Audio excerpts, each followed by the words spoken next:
Welcome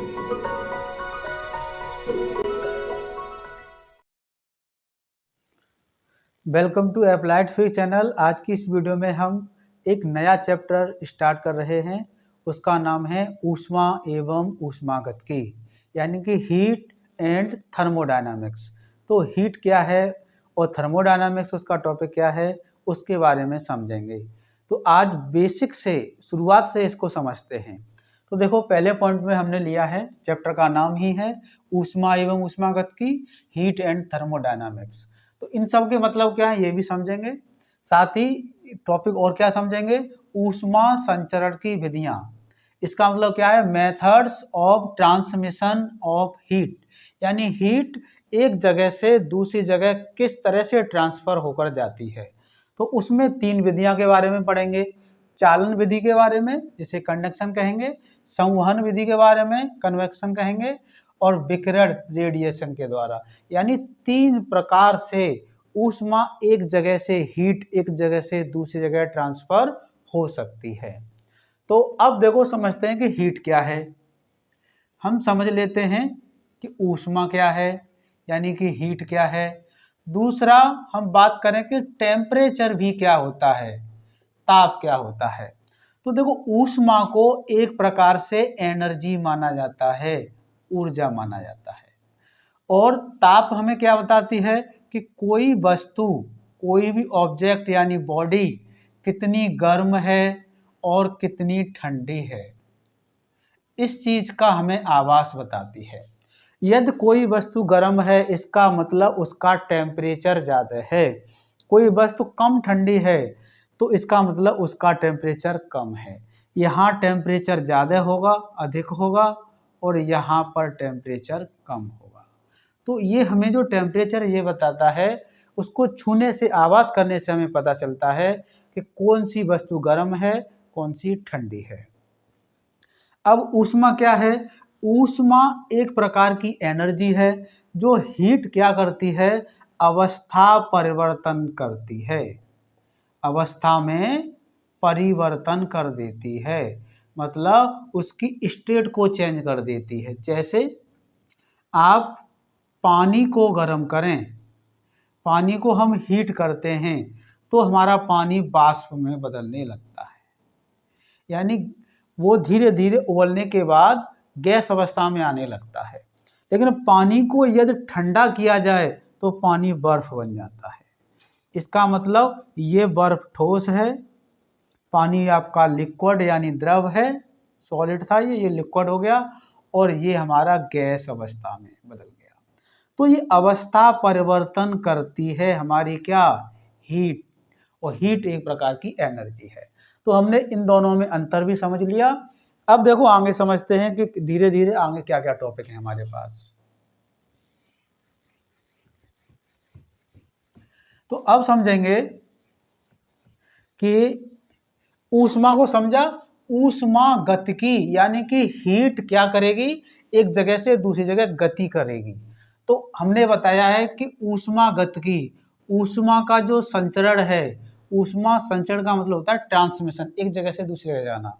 तो ऊष्मा संचरण की जो विधियां हैं, वो तीन विधियां बताई गई हैं। ये तो चालन विधि क्या है, इसको समझ लें। देखो, चालन विधि जो होती है, इसमें जो हीट ट्रांसफर होगी वो होगी आपकी ठोस में, यानी कि सॉलिड। आपने देखा होगा कि जब, अब देखिए ये भी समझना है, जब सॉलिड की बात आएगी तो किन में ऊष्मा जाती है, किन में नहीं जाती है। हमें पता है कि एक लोहे की हम कोई एक छड़ लें, एक लोहे की छड़ लें लंबी, और उसको एक साइड से हम गर्म करना शुरू कर दें, तो जिधर हम गर्म कर रहे हैं वहां तो हीट जाएगी ही जाएगी, साथ ही साथ कुछ समय बाद देखते हैं उसका दूसरा किनारा भी गर्म होने लगता है। इसका मतलब हमने हीट केवल एक किनारे पे दी और दूसरा किनारा भी गर्म होने लगा, मतलब हीट का ट्रांसफर हो रहा है। तो इस कंडीशन में जो लोहे की छड़ एक साइड से हमने गर्म की और दूसरी साइड मान लीजिए यहाँ पे 45 डिग्री सेंटीग्रेड हो गया, और यहाँ देखा तो कुछ समय बाद 30 डिग्री सेंटीग्रेड हो गया। तो यहाँ पहले जीरो था, कुछ भी टेम्परेचर नहीं था, लेकिन यहाँ से ऊष्मा इधर चली गई। तो ऊष्मा हमेशा हाई टेम्परेचर से और किधर जाती है, लो टेम्परेचर की ओर जाती है। तो इधर हाई टेम्परेचर था, इधर लो टेम्परेचर था। तो ऊष्मा, जो ठोसों में ऊष्मा एक जगह से दूसरी जगह ट्रांसफर होती है, वो चालन विधि कही जाती है, कंडक्शन मेथड कहा जाता है। इसमें जो मॉलिक्यूल हैं, जो अणु हैं, वो ऐसा नहीं कि इसके पार्टिकल जो कण हैं एक जगह से दूसरे जगह हटकर जाते, नहीं, अपनी जगह पे वाइब्रेशन करते हैं और हीट को यानी कि एनर्जी को एक जगह से दूसरी जगह ट्रांसफर कर देते हैं। ऐसा नहीं है कि ये हमारे पास एक जो रॉड थी वो हमने यहाँ गर्म की और यहाँ का अणु यहाँ पर पहुँच गया हो, नहीं, वो अपने स्थान को छोड़ता नहीं है, यहीं वाइब्रेट करता है, यही कंपन करता है और एनर्जी को इधर से उधर ट्रांसफर करता हुआ और लास्ट तक एनर्जी यानी हीट को पहुंचा देता है। तो इस प्रकार से चालन विधि से ऊष्मा जाती है। अब बात करेंगे हम संवहन विधि के बारे में भी, कि संवहन विधि किसमें होती है। तो इसके एग्जाम्पल हैं ये, या तो द्रव में, क्या का मतलब लिक्विड, और किसमें होता है ये, गैस, गैस में। तो द्रवों में और गैसों में संवहन विधि के द्वारा ऊष्मा पहुंचती है। जैसे मान लीजिए किसी एक बर्नर से या किसी पर हीट पर हम कुछ पानी का कोई घड़ा रख दें और इसमें लिक्विड भरा हुआ है, कोई द्रव, मान लीजिए पानी भरा हुआ है। अब इसमें जल जो भरा हुआ है और हम कुछ समय बाद ये देखते हैं कि जैसे ही हम इसे गर्म करेंगे और ये पूरा भरा हुआ है, तो हम जो हीट ऊष्मा दे रहे हैं नीचे की तली पर दे रहे हैं, तो हीट मिलेगी नीचे के अणुओं को। और कुछ समय बाद देखते हैं कि नीचे के अणु तो गर्म हो ही जाते हैं, लेकिन कुछ समय बाद ऊपर का पानी भी यहाँ भी गर्म हो जाता है। तो ये जो मेथड है द्रवों में और गैसों में, ये संवहन विधि कही जाती है, कन्वेंशन मेथड कहा जाता है। रियल में हमने इसमें बात कर रहे थे कि इसमें चालन विधि में जो पार्टिकल हैं, जो कण हैं, हीट को तो ट्रांसफर कर देते हैं लेकिन अपना स्थान नहीं छोड़ते। लेकिन इसमें जो कण गर्म हो जाते हैं वो हल्के हो जाते हैं, यानी कि गर्म अणु या मॉलिक्यूल या कण पार्टिकल वो हमेशा गर्म अणु हल्के होते हैं और जो ठंडे अणु हैं, ठंडे कण हैं, वो भारी होते हैं। इसलिए जब हम हीट नीचे देते हैं तो नीचे के अणु गर्म हो जाते हैं और वो गर्म होकर होते हैं ठंडे, और ठंडे होकर वो उठते हैं ऊपर चले जाते हैं। ऊपर के जो अणु ठंडे थे अभी, वो होते हैं भारी, और भारी अणु नीचे आते हैं। इस प्रकार से ये प्रोसेस चलता है कि गर्म अणु ऊपर उठते हैं और ठंडे अणु नीचे आते हैं।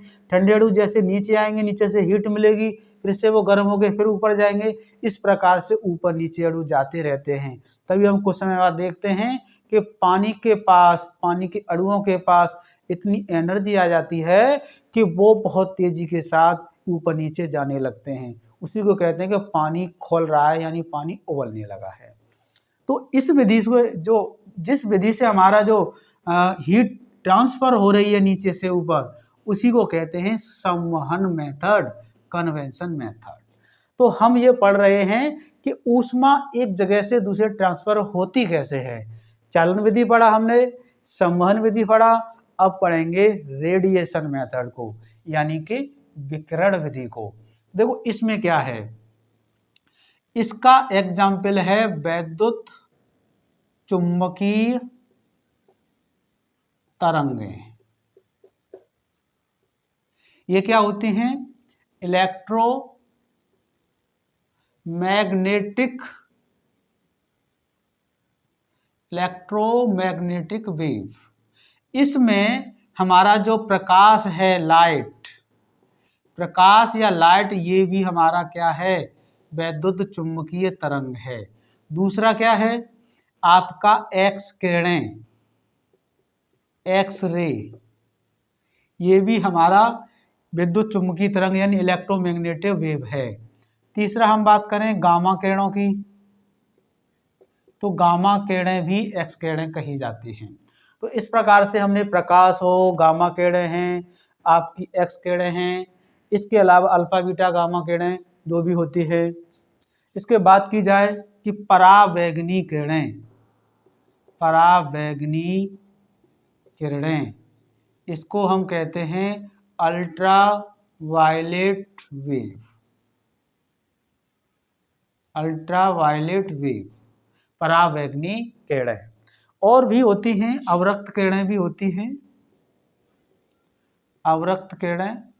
तो इस प्रकार से ये काफी विद्युत चुम्बकीय तरंगें काफी तरह की होती हैं। तो उसमें हम बात कर रहे हैं कि विद्युत विकिरण से यानी रेडिएशन से किस प्रकार से ऊष्मा जाती है। देखो हमें पता है कि जब ये तरंगें, ये वेव्स किसी भी मीडियम से गुजरती हैं, मान लीजिए कि सूर्य का प्रकाश, सूर्य का जो प्रकाश है, सन है ये, और यहाँ पे है पृथ्वी, अर्थ, और बीच में है मान लीजिए यहाँ इसके चारों ओर वायुमंडल, एटमॉस्फेयर है, हवा है। तो सूर्य बीच में तो कुछ है भी नहीं, फिर भी रेडिएशन चलता है क्योंकि मीडियम की जरूरत नहीं पड़ती है। लेकिन जब ये प्रकाश की तरंगें यानी कि लाइट, रेडिएशन पृथ्वी के वायुमंडल में प्रवेश करती हैं, तो ये कहा जाता है कि जिस भी मीडियम से जाती हैं, यानी हवा से जाती हैं, किसी भी दूसरे मीडियम से जाती हैं, तो उस मीडियम को ज़्यादा गर्म नहीं करती हैं। लेकिन जब ये किसी कण से, पार्टिकल से, किसी पदार्थ से टकराती है, तो अपनी ऊष्मा उस पदार्थ को दे देती हैं, अपनी हीट उसको देती हैं, यानी जिस पदार्थ पे पड़ती हैं उसको अपनी ऊष्मा देती हैं। तो हम कह रहे हैं कि सूर्य की जो ऊर्जा है, सूर्य की जो हीट है, ऊष्मा है, हमारी पृथ्वी पर जमीन तक कैसे आती है? रेडिएशन के द्वारा। ना तो वो चालन विधि से आती है, क्योंकि सूर्य से यहाँ तक के लिए कोई छड़ नहीं बनी है, कोई ऐसा कुछ बना नहीं है जिसमें होके वो आ जाए।